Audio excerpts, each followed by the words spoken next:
আলাইকুম। আমি Leone, SSC 26 ব্যাচের একজন শিক্ষার্থী।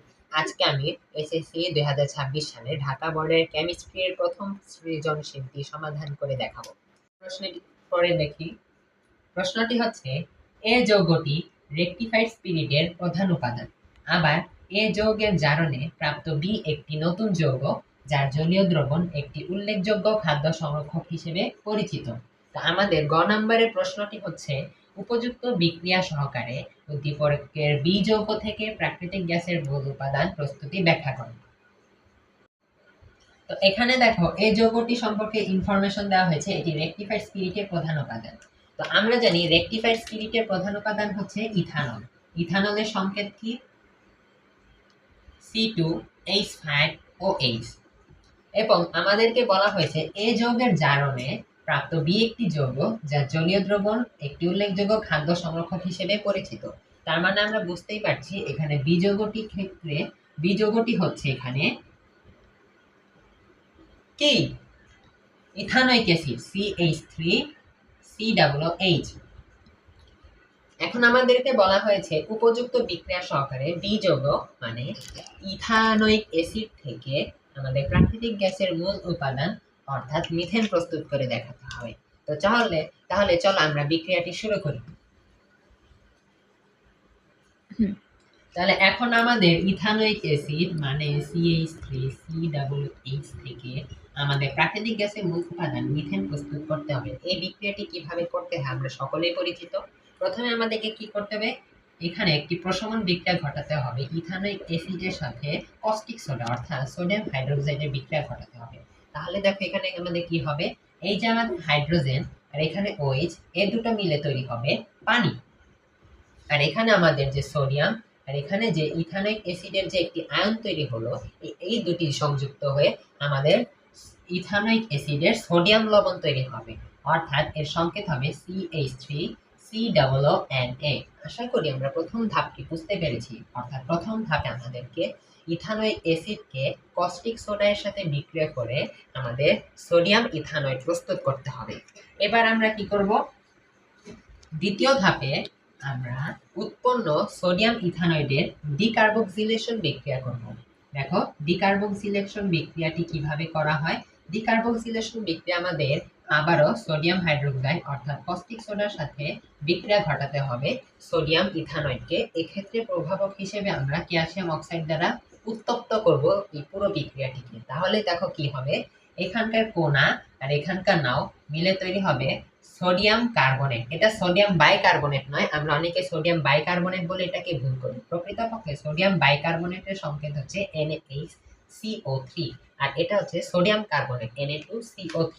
আশা করি এই ছোট্ট বিষয়টি তোমরা বুঝতে পেরেছো। তো এখানে দেখো, এখানে আছে CH3 মিথাইল মূলক আর এখানে একটি হাইড্রোজেন আছে, এই দুটি মিলে কি তৈরি হবে? মিথেন। দেখো আমরা মাত্র দুটি ধাপে বিক্রিয়া করে আমরা প্রাকৃতিক গ্যাসের মূল উপাদান মিথেন পেয়ে গেছি। তাহলে এই বিক্রিয়াটিতে মাত্র দুটি ধাপের মাধ্যমে আমরা মিথেন প্রস্তুত করতে পারি। সকলকে অনেক অনেক ধন্যবাদ।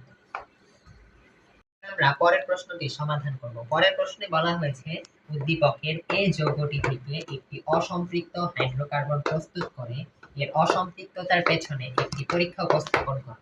আমরা আগে বলেছি এখানে এই যৌগটি হচ্ছে ইথানল। ইথানলের সংকেত C2H5OH। এখান থেকে আমাদের অসম্পৃক্ত হাইড্রোকার্বন প্রস্তুত করতে বলা হয়েছে। তাহলে দেখো, অসম্পৃক্ত হাইড্রোকার্বন বলতে কি বোঝায়? যাদের কার্বন কার্বন দ্বিবন্ধন বা ত্রিবন্ধন আছে। তোমরা বলো তো, আমরা ইথানল থেকে সবচাইতে সহজে কোন অসম্পৃক্ত হাইড্রোকার্বনটি প্রস্তুত করতে পারি? তোমরা ঠিক ধরতে পেরেছো, আমরা ইথানল থেকে ইথিন প্রস্তুত করতে পারি। কিভাবে? এক্ষেত্রে আমাদেরকে ইথানলের নিরুদন বিক্রিয়াটি করতে হবে। চলো বিক্রিয়াটি দেখা যাক।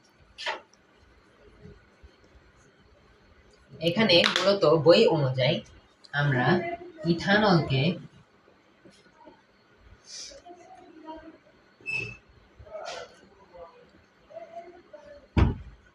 সালফিউরিক অ্যাসিড দ্বারা নিরোদিত করলে এখান থেকে ইথিন প্রস্তুত হয়ে যাবে।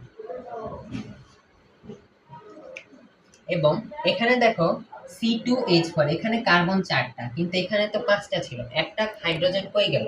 সরি, হাইড্রোজেনের কথা বলেছি। এখানে হাইড্রোজেন 4টা, এখানে 5টা, একটা হাইড্রোজেন কই গেল? মূলত এখানে একটা হাইড্রোজেন আর এই যে OH, এই দুটো মিলে এখানে পানি উৎপন্ন হয়েছে এই বিক্রিয়া। তো এভাবে দেখো আমরা অসম্পৃক্ত হাইড্রোকার্বন ইথিন প্রস্তুত করব। এখন ইথিন যেহেতু একটি অ্যালকিন, এটির অসম্পৃক্ততা পরীক্ষা আমরা দুই ভাবে করতে পারি। একটি হচ্ছে ব্রোমিন সংযোজন বিক্রিয়ার মাধ্যমে, আরেকটি হচ্ছে আমরা কি করতে পারি, পটাশিয়াম পারম্যাঙ্গানেট দ্বারা জারণ করতে পারি। আমরা এখানে সহজ উদাহরণ হিসেবে ব্রোমিন দ্রবণ দ্বারা বিক্রিয়া করে দেখাবো। তাহলে দেখো, ইথিনকে যদি আমরা 1 মোল ব্রোমিন দ্রবণ দ্বারা বিক্রিয়া করি, তাহলে বিক্রিয়াটি কি হবে একটু ভেঙে দেখাই। ইথিনে 2টি কার্বন ডাবল বন্ডে যুক্ত আছে, এখানে 4টি কার্বন, 4টি হাইড্রোজেন রয়েছে। তো যখন আমরা ব্রোমিন দ্রবণ দিয়ে বিক্রিয়া করব, তখন এই যে একটি হলো সিগমা বন্ড যেটি শক্তিশালী, আর একটি পাই বন্ড, এই পাই বন্ডটি ভেঙে যাবে। ভেঙে যাওয়ার ফলে এই কার্বনে একটা হাত খালি হবে, এই কার্বনে একটি হাত খালি হবে, এবং এই খালি হাত দুটোতে এই দুটি করে ব্রোমিন এসে যুক্ত হবে। তাহলে এই জিনিসটাই যদি আমরা এখানে লিখি, তাহলে বিক্রিয়াটি কি হবে, উৎপন্ন পদার্থ কি হবে, CH2Br সিঙ্গেল বন্ড CH2Br, এটাকে আমরা বলবো ডাইব্রোমো ইথেন। তাহলে দেখো, আমরা কিন্তু ইথিনের অসম্পৃক্ততা পরীক্ষা করে ফেললাম। এখানে ব্রোমিন দ্রবণটি লাল বর্ণের, এবং এই বিক্রিয়াটি ঘটার পর এই ব্রোমিন দ্রবণের লাল বর্ণটি অপসারিত হবে, এবং এভাবে আমরা প্রমাণ করতে পারবো যে এই যে এই যৌগ থেকে উৎপন্ন ইথিন একটি অসম্পৃক্ত যৌগ। তো পরীক্ষায় এরকম প্রশ্ন আসলে তোমরা এইভাবে ব্রোমিন সংযোজন বিক্রিয়া দিয়ে পরীক্ষাটি করে দেখাতে পারো। ধন্যবাদ।